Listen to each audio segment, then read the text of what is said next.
이 시간 예배의 자리에 오신 여러분을 축복합니다. 오늘 전 앞서 읽은 마태복음 5장 33절부터 48절까지의 본문으로 아버지의 온전하심과 같이 라는 제목의 설교를 하려고 합니다. 전해지는 말씀 가운데 하나님의 은혜가 있기를 바랍니다. 오늘 우리가 함께 읽은 마태복음 5장 33절부터 48절까지의 본문은 우리가 지난주에 나눈 마태복음 5장 17절부터 32절에서 그대로 이어지는 내용을 담고 있습니다. 그러니까 적어도 마태복음에서는 지난주의 본문과 이번 주의 본문이 하나로 쭉 이어지는 형식을 취하고 있다는 것입니다. 그 이어지는 통일성은 바로 예수님께서 반복적으로 말씀하시는 나는 너희에게 이르노니 라는 표현에서 확인할 수 있습니다. 이 표현은 20절에 내가 너희에게 이르노니부터 시작해서 22절, 28절, 32절, 34절, 39절, 44절 그러니까 지난주 본문과 오늘 본문 전체에 이르기까지 나는 너희에게 이르노니라는 방식으로 반복적으로 사용됨으로써 마태복음 5장 17절부터 48절까지 그러니까 지난주 본문부터 오늘 본문까지가 구별된 메시지가 아니라 하나의 메시지임을 드러내고 있습니다. 하지만 이 하나의 메시지를 지난주와 이번 주에 걸쳐 둘로 나누어 말씀을 전하는 이유는 오늘 본문이 시작되는 33절에서 이 메시지의 강조점이 전환되고 있기 때문입니다.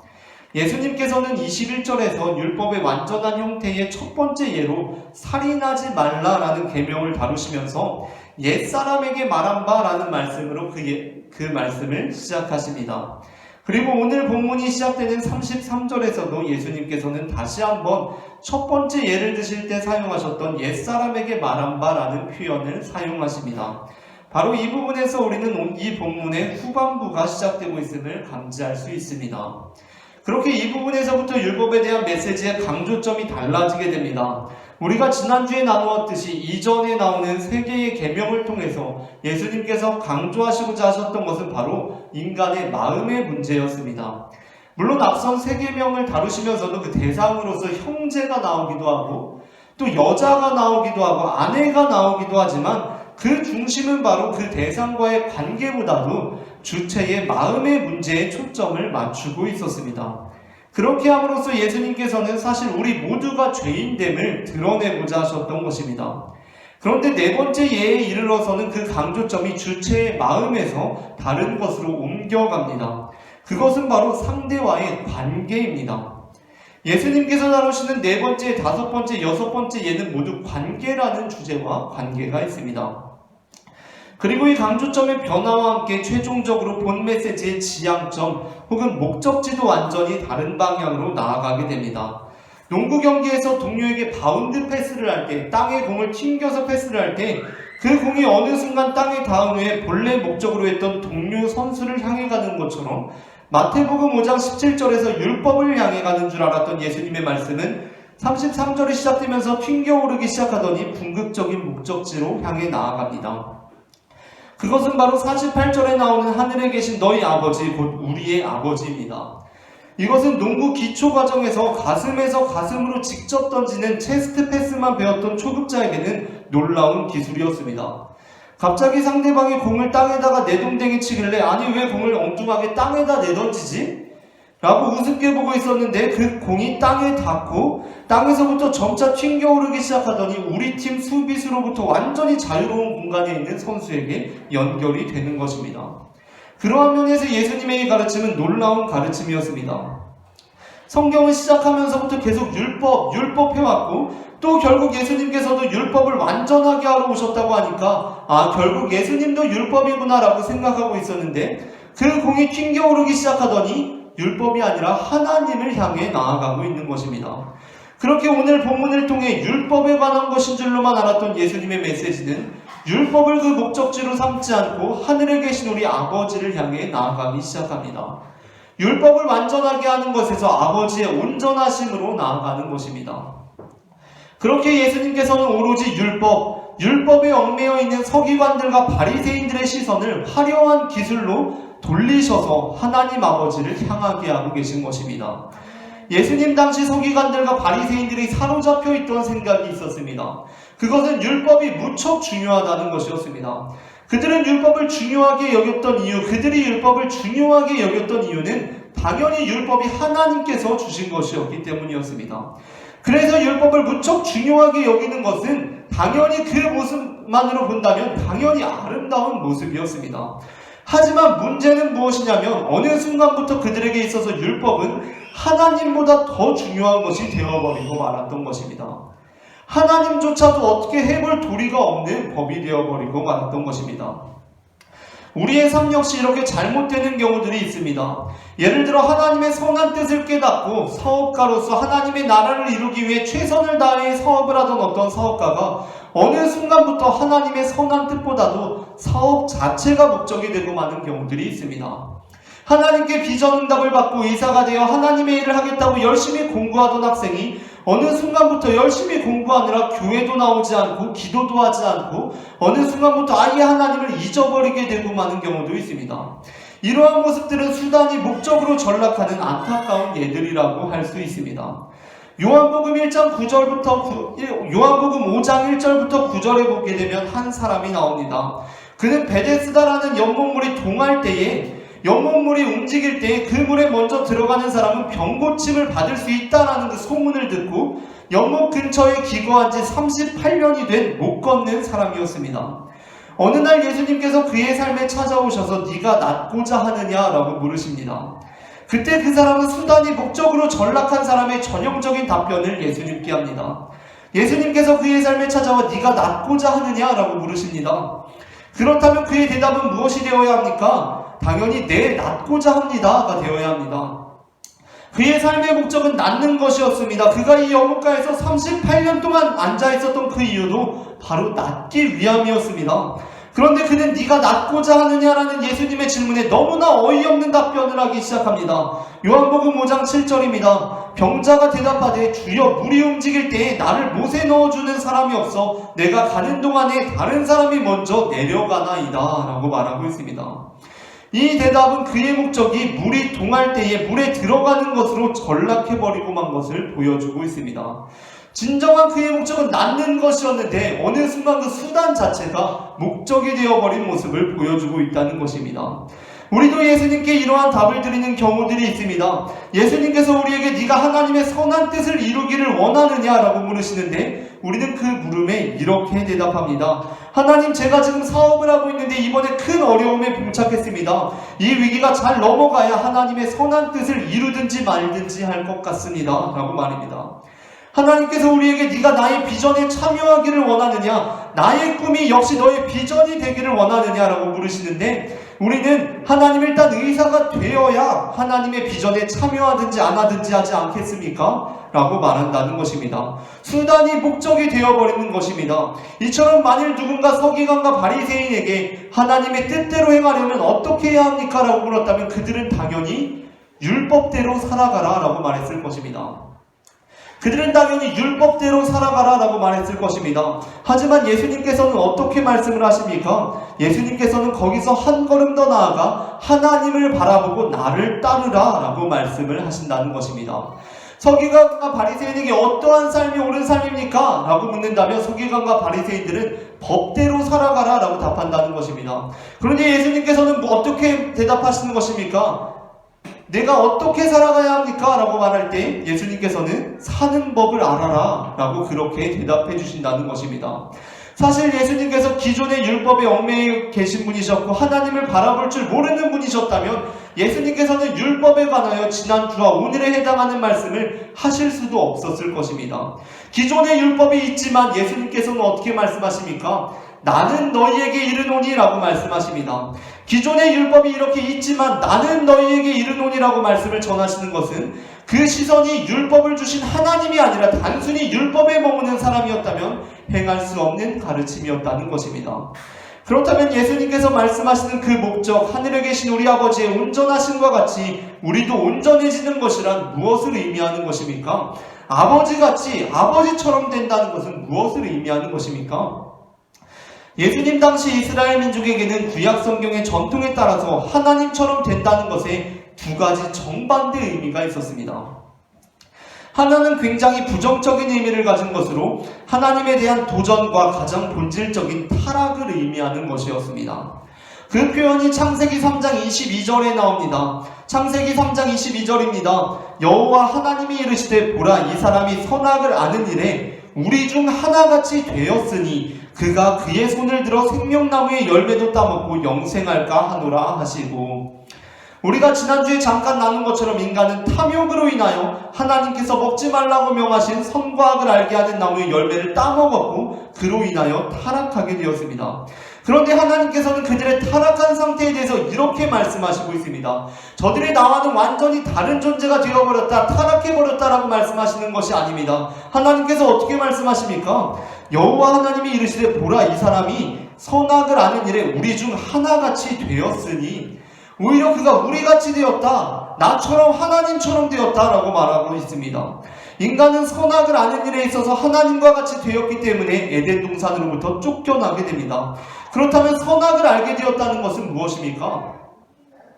그것은 단순히 선악에 대한 판단력을 갖게 되었다는 것이 아닙니다.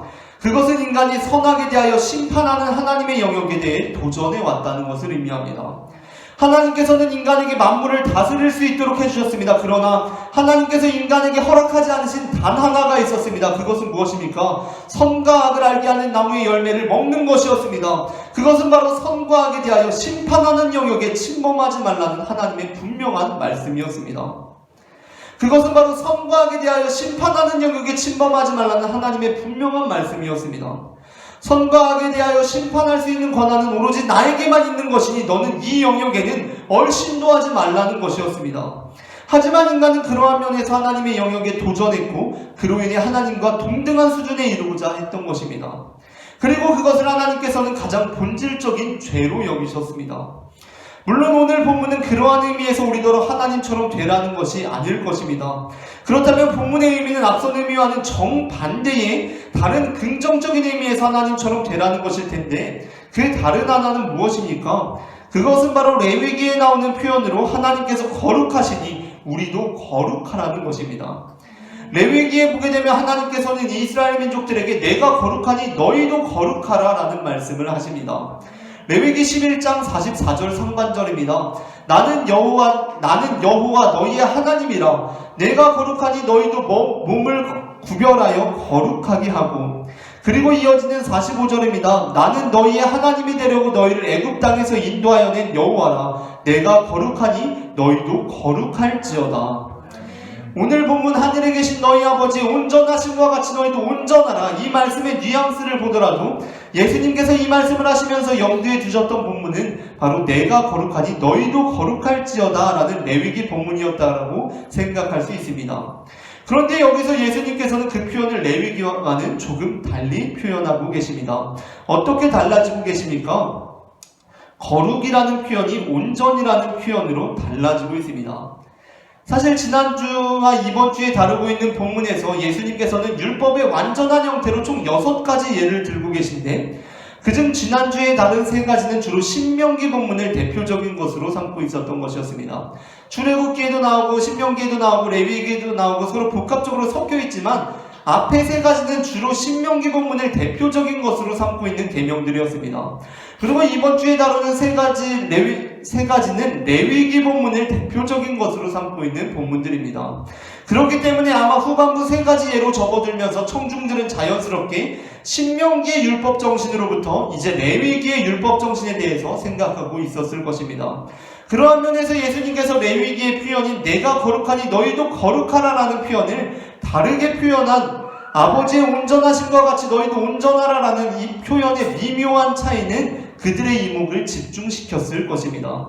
그렇다면 왜 예수님께서는 레위기의 표현을 그대로 사용하지 않으시고 마치 옛사람에게 말한 바 내가 거룩하니 너희도 거룩하라 하였다는 것을 너희가 들었으나 나는 너희에게 이르노니 하늘에 계신 너희 아버지의 온전하심과 같이 너희도 온전하라 라는 것처럼 들리도록 이 말씀을 하신 것입니까? 그 이유는 일단 앞선 17절에서 말씀하신 율법의 완전과 관련하여 그 목적지가 달라졌음을 보여주기 위해, 그러니까 율법의 완전과 상응하도록 아버지의 온전하심이라는 비슷한 표현을 사용하셨다고 할 수도 있을 것입니다. 그러니까 앞에서 율법의 완전이라는 말을 사용하셨기 때문에 아버지의 온전하심이라는 비슷한 표현을 사용하심으로써 그 목적지가 달라졌음을 암시하셨다라고 볼 수 있다는 것입니다. 그 목적지가 변한 것을 암시하는 것이 이 메시지의 1차적인 목적이었을 것입니다. 하지만 이와 함께 또 다른 이유는 바로 레위기에서 말하는 거룩이라는 단어의 의미가 구별됨이라는 의미를 담고 있었기 때문에 적어도 이 메시지를 전하는 부분에 있어서만큼은 거룩이라는 단어의 사용을 예수님께서 지향하셨다라고 볼 수 있을 것입니다. 앞서 레위기 본문을 읽은 것처럼 하나님께서는 내가 거룩하니 너희도 거룩하라 라고 말씀을 하시는데 어떻게 말씀하십니까? 앞서 읽은 레위기 11장 44절 상반절 내가 거룩하니 너희도 몸을 구별하여 거룩하게 하고 라고 말씀하십니다. 그러니까 거룩함이란 곧 구별됨이라는 의미를 담고 있는 것입니다. 그리고 이 거룩함과 구별됨이라는 것은 바리새인들이 추구하던 가장 중요한 가치 가운데 하나였습니다. 구별됨으로써의 거룩함이 바리새인들이 추구하는 가장 중요한 가치 가운데 하나였다는 것입니다. 그런데 지난주에 예수님께서 행하신 것은 무엇이었다고 했습니까? 예수님께서 행하신 것은 바리새인과 서기관의 의를 천국에 합당하지 않은 의로 규정하신 것이었다고 했습니다. 그렇다면 바리새인과 서기관의 의는 무엇입니까? 그것은 구분짓는 것이었습니다. 의인과 죄인을 구분짓는 것이었습니다. 여기 살인하지 않은 의인들 그리고 저기 살인한 죄인들을 구별하는 것이었습니다. 여기 가늠하지 않은 우리들 저기 가늠한 죄인들 사이에 경계를 긋는 것이었습니다. 그런데 이에 대해 예수님께서 하신 일은 그 구분의 경계를 허물어 버리신 것이었습니다. 그렇게 경계를 긋는 것은 율법의 진정한 목적이 아니라며 그 모든 의인과 죄인의 경계를 허물어 버리시고 율법 앞에서 우리 모두가 다 죄인이라는 것을 깨달아야 한다는 것이었습니다. 그렇기 때문에 예수님께서는 이 부분에서 구별됨이 강조되는 거룩이라는 표현이 아니라 온전이라는 표현을 사용하고 계십니다. 사실 그러한 면에서 보자면 예수님께서 지금까지 의인과 죄인의 경계를 허무시는 말씀을 다 해오시고 나서 다시 너희 하나님이 거룩하신 것처럼 너희도 거룩하라 라고 하면 이 메시지가 굉장히 이상해지는 것입니다. 그래서 하나님은 의인과 죄인의 경계를 허무시는 분이시기 때문에 예수님께서는 이렇게 말씀을 하시는 것입니다. 옛사람에게 말한 바 하나님이 거룩하니 너희도 거룩하라 하였다는 것을 너희가 들었으나 나는 너희에게 이르노니 너희 아버지의 온전하심과 같이 너희도 온전하라 라고 말입니다. 그렇다면 그 온전함이란 무엇입니까? 본문에 하나님의 온전하심이 무엇인지 오늘 본문의 45절을 통해 말해주고 있습니다. 이같이 한즉 하늘에 계신 너희 아버지의 아들이 되리니 이는 하나님이 그 해를 악인과 선인에게 비추시며 비를 의로운 자와 불의한 자에게 내려주심이라. 이 본문을 통해 우리가 알 수 있는 것은 하나님께서는 그 해를 악인과 선인에게 동일하게 비추시며 비를 의로운 자와 불의한 자에게 동일하게 내려주시는 분으로서 온전하신 분이라는 것입니다. 물론 구약시대 하나님을 생각해볼 때 하나님은 그런 분이 아니라고 따질 수도 있습니다. 사실 오히려 구약 성경을 읽어보면 하나님께서는 악인과 선인에게 동일하게 해를 비춰주시는 분이 라기보다는 선인에게는 해를 비추시지만 악인은 어둠에 내버려 두시는 분이라고 이해할 만한 구절들이 많이 있습니다. 레위기가 마무리되는 26장 전체가 바로 이러한 하나님에 대해서 증언하고 있습니다. 레위기 26장 3절부터 4절입니다. 너희가 내 규례와 계명을 준행하면 내가 너희에게 철따라 비를 주리니 땅은 그 산물을 내고 밭에 나무는 열매를 맺으리라. 이어지는 14절부터 15절입니다. 그러나 너희가 내게 청종하지 아니하여 이 모든 명령을 준행하지 아니하며 내 규례를 멸시하여 마음에 내 법도를 싫어하며 내 모든 계명을 준행하지 아니하며 내 언약을 배반할진대 내가 이같이 너희에게 행하리니 곧 내가 너희에게 놀라운 재앙을 내려 폐병과 열병으로 눈이 어둡고 생명이 쇠약하게 할 것이요. 심지어 선지자 예후는 유다왕 여호사밧이 악한 자를 돕고 여호와를 미워하는 자들을 사랑하는 것으로 인하여 유다왕을 책망합니다. 역대하 19장 1절부터 2절입니다. 유다왕 여호사밧이 평안히 예루살렘에 돌아와서 그의 궁으로 들어가니라. 하나니의 아들 선견자 예후가 나가서 여호사밧 왕을 맞아 이르되 왕이 악한 자를 돕고 여호와를 미워하는 자들을 사랑하는 것이 옳으니까 그러므로 여호와께로부터 진노하심이 왕에게 임하리이다 라고 말하고 있습니다. 그러니까 우리가 악한 자를 도와주는 것, 여호와를 미워하는 자들을 사랑하는 것이 하나님의 뜻이 아니라라고 말하고 있다는 것입니다. 이러한 본문이 존재하고 있는 것을 우리가 모르는 것이 아닙니다. 예수님께서도 몰랐던 것이 아닙니다. 하지만 예수님께서는 옛사람에게 말한 바 그러했지만 나는 너희에게 이르노니 하나님은 그 해를 악인과 선인에게 비추시며 비를 의로운 자와 불의한 자에게 내려주시는 분이라고 말씀하시는 것입니다. 그러한 면에서 온전함이란 구분짓고 경계를 세우는 것이 아니라 자신과 다른 것, 심지어 나와는 상반된 것, 원수진 것까지도 다 아우르는 표현인 것이며 하나님께서 그러한 분이시기 때문에 예수님께서는 우리도 그러한 온전한 자들이 되라고 말씀해 주시는 것입니다. 그렇게 예수님께서는 우리 믿음의 목적지를 다시 한번 분명하게 해주시고 계십니다. 그렇다면 우리 믿음의 목적지는 어디입니까? 우리 믿음의 목적지는 어디입니까? 그것은 하나님처럼 되는 것입니다. 물론 이것은 하나님처럼 심판자가 되라는 것이 아닙니다. 그것은 하나님처럼 온전해지는 것입니다. 그렇게 모든 경계를 허무는 자들이 되는 것입니다. 그에 비하자면 다른 모든 것들은 수단입니다. 우리가 돈을 많이 벌고자 열심히 일하는 이유는 무엇입니까? 그것은 하나님처럼 온전해지기 위함이 되어야 하는 것입니다. 또 때로는 돈을 많이 쓰고자 하는 이유는 무엇이 되어야 합니까? 그건 역시 하나님처럼 온전해지기 위함이 되어야 합니다. 기독교 신앙을 가진 청소년들이 자신의 꿈을 향해 최선을 다해 노력해야 하는 이유는 무엇입니까? 그것은 하나님처럼 온전해지기 위함이 되어야 합니다.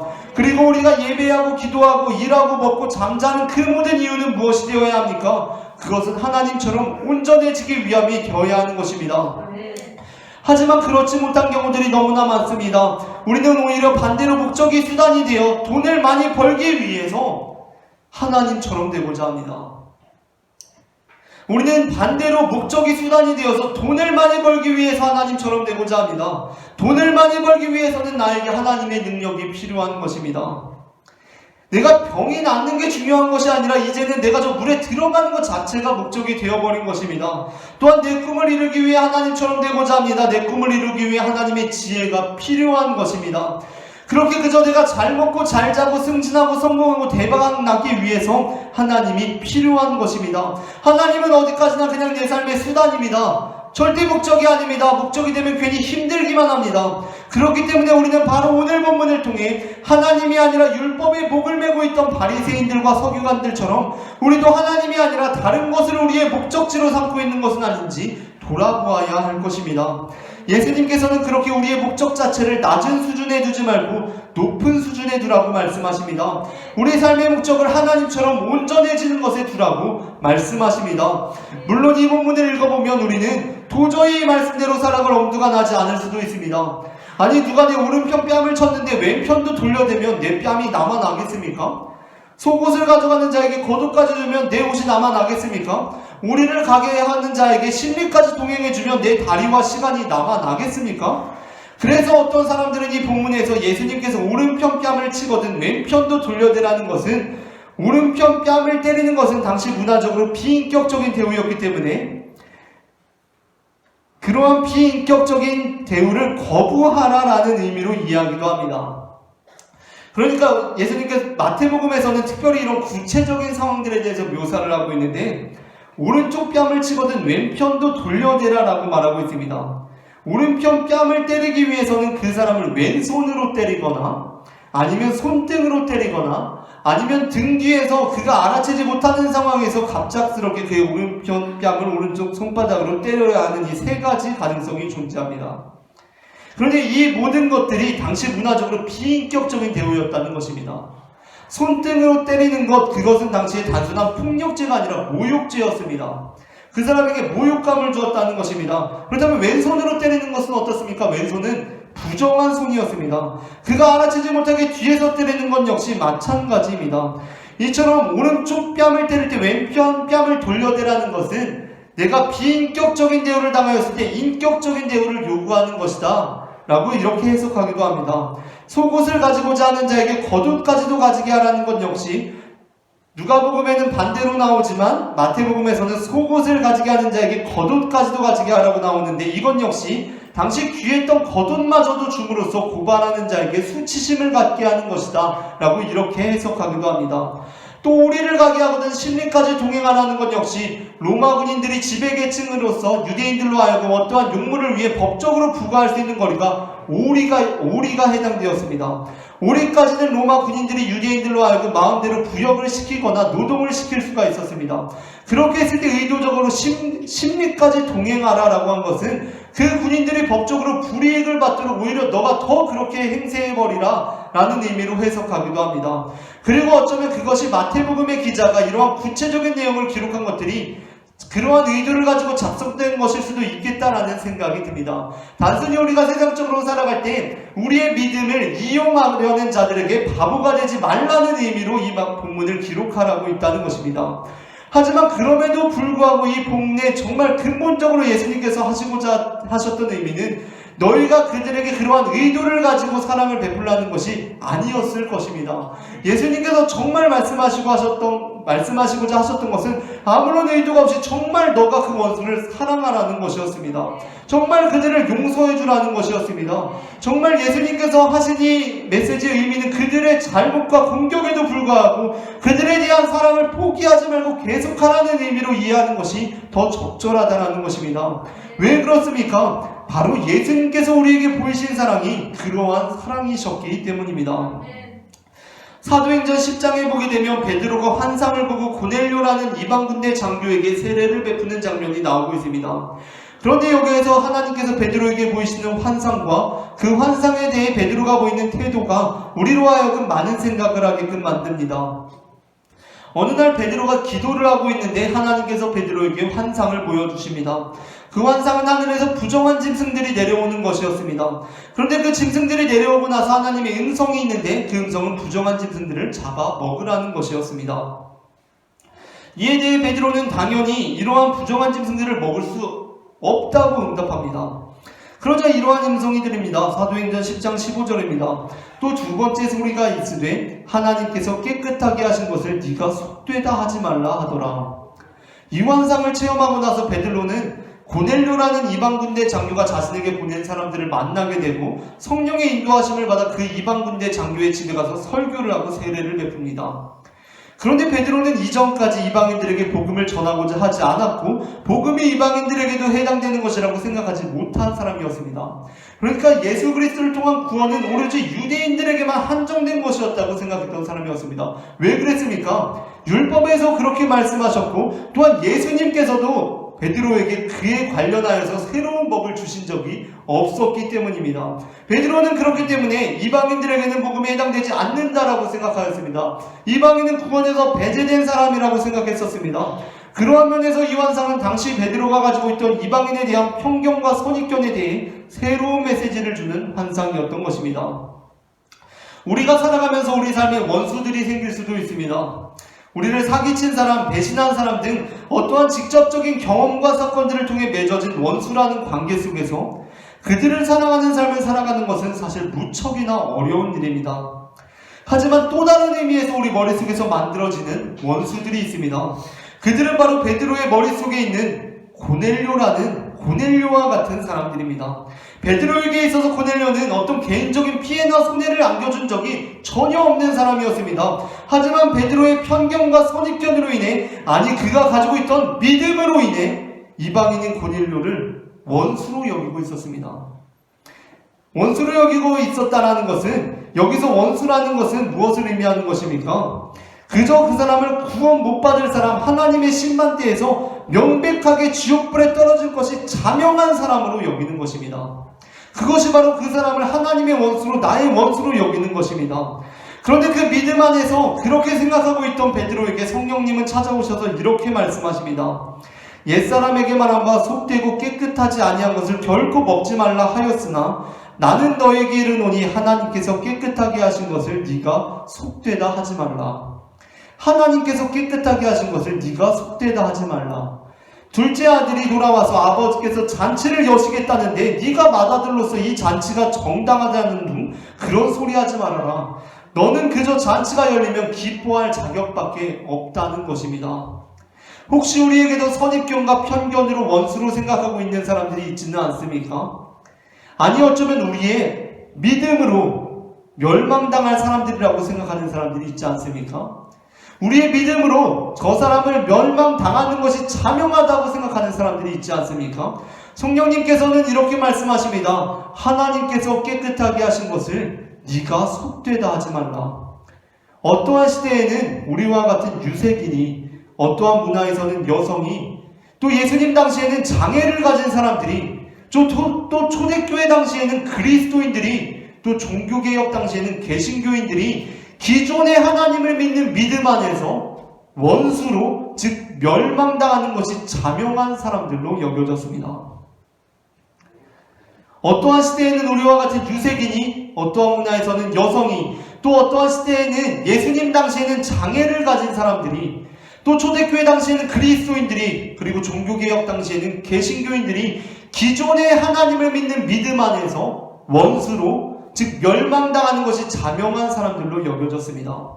그렇게 구약과 신약, 그리고 교회의 역사는 선과 악을 알게 하는 나무의 열매를 따먹는 잘못을 계속해서 반복해 왔습니다. 이제 우리는 그렇게 하나님처럼 되어서는 안 됩니다. 그러한 의미에서 하나님처럼 되려고 해서는 안 된다는 것입니다. 그렇게 아버지의 영역을 침범하려고 해서는 안 됩니다. 우리는 다른 방식으로 아버지의 온전하심과 같이 온전해지기를 원합니다. 왜냐하면 하나님께서는 그렇게 원수된 우리를 다시 사랑해 주셨고, 다시 용서해 주셨고, 우리가 다시 주님의 오른편 뺨을 칠 때 왼편도 돌려대는 것을 넘어서 우리에게 생명을 내어주셨기 때문입니다. 그리고 그것을 통해 예수님께서는 우리가 다시는 죄를 짓지 않는 삶을 살아가기를 원하셨기 때문입니다. 이처럼 하나님께서는 율법 앞에서 원수된 우리를 사랑해 주시고, 악인인 우리에게 여전히 해를 비추어 주시고, 불의한 우리에게 생명의 단비를 내려주시며, 우리 역시 이제는 아버지의 온전하심과 같이 온전해지시기를 바라는 분임을 저는 마태복음 5장 33절부터 48절의 말씀을 근거로 고백합니다. 오늘 전해진 말씀 가운데 하나님의 은혜가 임했기를 바랍니다.